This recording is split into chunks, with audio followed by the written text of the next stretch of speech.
This is the HOKA Rocket X2, and although it's taken me just a few minutes to get my hands on this shoe, I have finally got it. I've got enough volume in it, and I'm going to tell you about the shoe, and I'm going to tell you why it fits right in with all the other super shoes. It's a contender, my friends. Let's get into it.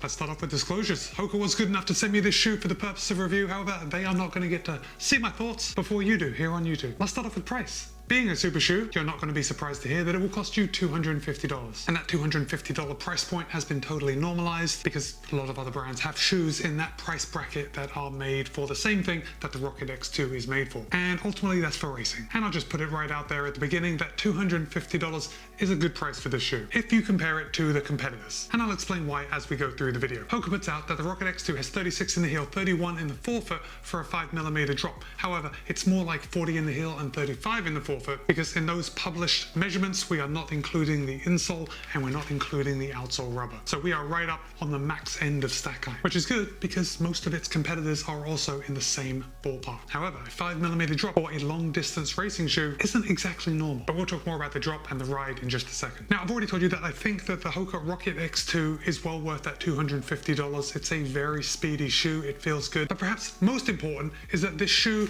does not fit true to size. Now, it took me a little while to get it because HOKA doesn't actually offer the Rocket X2 in my size. You can see that it goes from a US men's size 12 all the way up to a US men's size 13, and I generally wear a US men's size 12.5 in HOKA. Now, when I went to pick my size, I thought to myself, well, it's a race shoe. I want it a little snugger than usual, so I'm gonna go down half a size to size 12. However, when I got the size 12, I put it on my foot. It was way too tight. It was so tight that I thought that maybe my standard size, my 12.5 size wouldn't fit, which is actually a totally irrelevant thought because that wasn't even an option. But I sent back to 12, I got the US men's size 13, and that fits me perfectly. So if you are thinking about getting the Rocket X2, I think you should probably size up half a size just to make sure you have a little room. And we're going to talk about how the shoe fits in just a second. But let's start at the top. Let's work our way down. We just hold this up. We can see this heel collar right here. There is nothing right at the top, but just on the inside, we have a bolster here on the medial side and again on the lateral side. Nothing right here on the back. And you've seen this design in other shoes. The bolster's just on the sides where it kind of pinches your heel in place. It does a pretty good job. We come around to the back where the heel counter is, or is it? No, there is no heel counter in this shoe. Look at this, there's nothing there. Just a little soft and bendy piece of whatever this shoe is made of. I was a little worried about this, just having no heel counter, just because I thought maybe I was going to have a little heel slip, but it turned out to be not so bad. But we'll talk more about that when I talk about the ride. Now for the upper, HOKA is using a synthetic mesh. It's very light, it almost feels kind of plasticky, but it's like a translucent kind of synthetic material. And clearly it's going to be very light and fairly breathable. And I've taken this shoe out on a lot of workouts where I have soaked this shoe through and I've come back and the upper has just been wet. But luckily, because it's just this synthetic mesh, it doesn't hold onto the liquid and it dries very quickly. So it doesn't seem like it puts on a lot of extra weight when it gets wet. And while I'm talking about weight, I realize that I just bypassed the entire weight of the shoe, which is a hugely important thing for a super shoe. In a US men's size 9, the Rocket X2 tips the scale at 7.5 ounces or 212 grams. However, in my size, a US men's size 13, it tips the scale at 9.2 ounces or 260 grams. That means that the Rocket X2 is about 25 grams in my size, 25 grams more than the Nike Vaporfly 3, which at this point this year, the Nike Vaporfly 3 is the lightest super shoe out there. Now, I don't know how many of you out there are extremely sensitive to the weight of your shoes, but when I go out in the Rocket X2, I don't really notice that they're that much heavier than the Vaporfly 3. So for me at least, as far as the on-foot feel, I don't really notice a difference. I wouldn't choose the Vaporfly 3 just because it's 25 grams lighter than the Rocket X2. I guess that says more about the Rocket X2 than it does about the Vaporfly 3, but it feels so good on foot that while I'm running, that 25 grams isn't really noticeable. Would it be noticeable after a marathon, after running over 3 hours in the shoes? I don't know, maybe. But I don't have the opportunity to run back-to-back marathons in the Rocket X2 and the Vaporfly 3 to find out. But there's no getting around that the Rocket X2 is a very light shoe. Let's just come back inside here, inside the heel collar for just a second. The material inside is almost like a faux suede. So it has that kind of coarseness to it that's going to give you a little extra grip that's going to prevent any slip. I think that's important information just so those of you that perhaps do experience a little heel slip in shoes, you know that HOKA has added certain kinds of materials to the inside to maybe grip your socks just a little better. Now if I hold the shoe up, well, that's the lateral side. If I hold the shoe up on the medial side, you can see this internal cage, kind of wraps around the midfoot and gives you a good midfoot lockdown. That midfoot cage is part of an underlay system. We have it right here in the midfoot and then around the toe box. And then there is an underlay right around the back of the shoe underneath the mesh just to give it just a little support. Now, as I said, there isn't a lot of support. It doesn't actually do anything more than just hold the material up. The tongue on the Rocket X2 is super thin. It is gusseted on both sides. It is a solid material right down the middle, but on the sides of the tongue, there are little mesh windows just to increase that breathability. And then in the center of the tongue, we have two lace loops, one down towards the toes and then one up towards the midfoot. Overall, I'm pretty impressed with this upper. It looks good. It feels good when it's on my foot. Before we come down to the midsole, let's just show you the sock liner. Now, I'm gonna hold this up. I'm gonna overlay something so you can see it better. But the sock liner of the Rocket X2 is glued in. The sides of the sock liner wrap up the sides of the shoe. Now, it hasn't actually happened in my left shoe, but in my right shoe, let me hold that up again.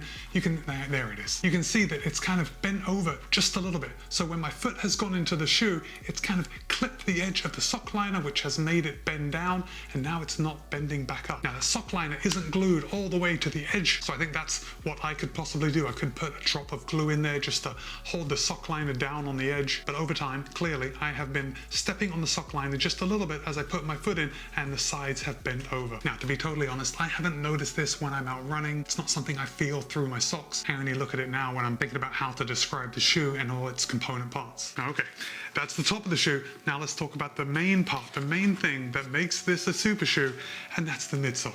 HOKA is finally using a PIBA midsole, and it feels like it. Feels everything that you want from a PIBA midsole. It is fairly soft, it is certainly responsive. Now when I say fairly soft, it's kind of like, I don't know, dare I say the sweet spot? It is not as soft as the Zoom X in the Vaporfly 3. It is not as firm as the PowerRun HG in the Endorphin Elite. In fact, it almost feels a little softer towards the heel when I heel strike if I'm running a little slower. And then as my contact point kind of moves forward as I pick up the pace, it tends to feel just a little firmer, which is absolutely fantastic when we have a stack size as big as this, because it gives a little more road feel. It lets you feel the speed a little more. So I think the softness of a shoe and the preference it's very individual. Clearly a lot of people like a very soft ride as the popularity of the Nike Vaporfly series. But if you are thinking about getting the Rocket X2, I really think you're in for a treat with this midsole, because I don't find it too soft, and I do sometimes find Zoom X foam a little too soft. Now, I actually didn't find the PowerRun HG foam in the Endorphin Elite to be too firm, but I have heard that some people have found that foam to be too firm. If you are in the camp of the PowerRun HG being too firm and the Zoom X foam being too soft, you might want to look at HOKA's PIBA foam, because it does kind of straddle that midline. But of course, the PIBA foam alone is nothing without the carbon fiber plate on the inside. We have a nice big cutout with the HOKA written across it. All that carbon goodness running right through the middle. Now, HOKA has remastered the carbon fiber plate, so it's new, it's improved, and it feels like it. The ride is fairly aggressive. But one more thing I want to talk about before we talk about the ride is actually putting your foot into the shoe, because it does take just a minute. Now, going back to the sizing, I did have to size up half a size, so I'm wearing a men's size 13, but even so, this is definitely a race fit, and it takes me just a few extra seconds to get this shoe on. I do find that I have to undo the laces just a little more, and I find that I have to kind of position the tongue appropriately so I can get my foot in and in between the gussets on both sides. It's really nothing to complain about. Remember, this is a race shoe. You're buying this shoe to go fast, and just like strapping yourself into a jet fighter or a sports car, you know, the fit can be a little tight getting in, but once you're in, you become a part of the machine, and that's how it feels like putting on the Rocket X2. Once your foot is in the shoe, I found that the length is absolutely perfect. However, it is quite a narrow toe box, and it is a race fit. I am not complaining, and I don't want anyone complaining about the fit being too tight, because a race shoe is going to fit just a little snugger than a daily trainer, right? It's supposed to. And when I put my foot in, I do notice there is a little bit of a narrow feeling in my toe box. However, that feeling goes away as soon as I start running. It's not something I really notice other than when I immediately put my foot in and I'm just kind of sitting or standing around waiting to go for the run. Let's just come down to the outsole. HOKA is using Durabrasion rubber, and there is quite a bit of it. You see they've got it in the standard places right at the back, quite a lot of this rubber up on the midsole, and I don't know how well you guys can actually see. The camera's focusing on me and I can't reach it, but there is There is a little bit of wear on my outside lateral heel just where I touch down, but the rubber appears to be, well, it's getting some wear, I'll be honest. You know what, there are some daily trainers where I go for a run and I'll run 50 miles in and I'll look at the rubber and I'll think, doesn't look like I've run in them at all. That isn't the case with the Rocket X2. I do see a little bit of wear, but honestly, they're holding up remarkably well. And just due to the amount of outsole rubber here, I'm going to say that these super shoes probably going to last you a little longer than some other of the super shoe competitors. Okay, while we're looking at the bottom of the shoe and the outsole, I want you to just notice how wide the base is, how wide it is in the middle. Also, if we look from the top, you see this sole flare right here.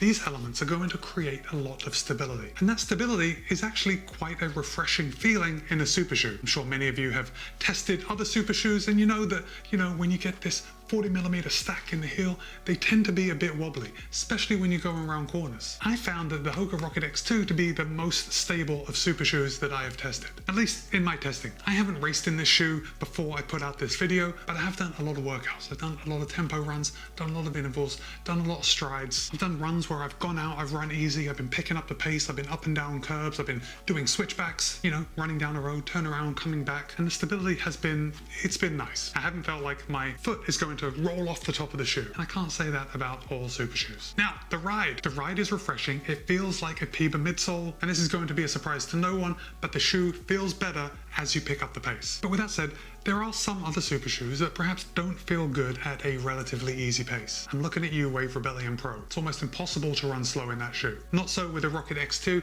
I think this is a pretty good shoe for warming up, maybe doing your intervals or a tempo portion of your run and then running a couple miles to cool down. That's generally the strategy that I use when I go out for my faster efforts. So when a shoe can pull double duty, when it actually works okay when I'm running slow, I actually like that. So because of that, I'm going to say that the Rocket X2 is going to fit a wide variety of runners and paces, but there is no getting around it that the Rocket X2 does favor speed. And it is a lovely surprise when I start those intervals and I start focusing on my foot strike, my turnover. The Rocket X2 just seems to effortlessly move into that. There is certainly that feeling of the shoe helping you run faster. And although I said that the foam is just a little on the firm side, that's only comparing it to the softest foams. I have never once come back from a workout, come back from any run and thought that the foam in the Rocket X2 is too firm. I actually really like it. And I know I've already said that this shoe is probably good for a lot of runners and a lot of paces. I also think it's a little more versatile as far as what you will use this shoe for. Now the price at $250, it's not a workout shoe price. Now you can certainly do your workouts in it, but if this was your super shoe of choice, if you were buying this,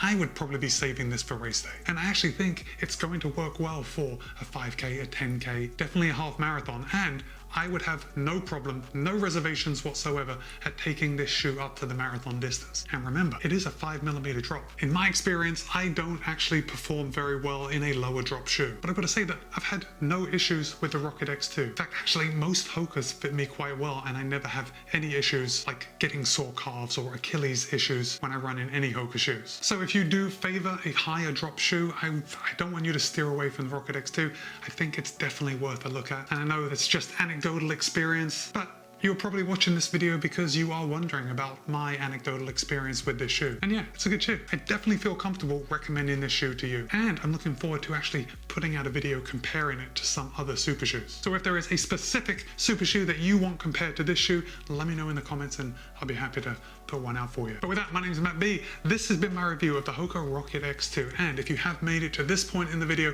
I think the obvious emoji to drop in the comments is the rocket, just so I know that you've made it all the way to the end of this video. Be kind, be happy, run well. See you in a couple of days.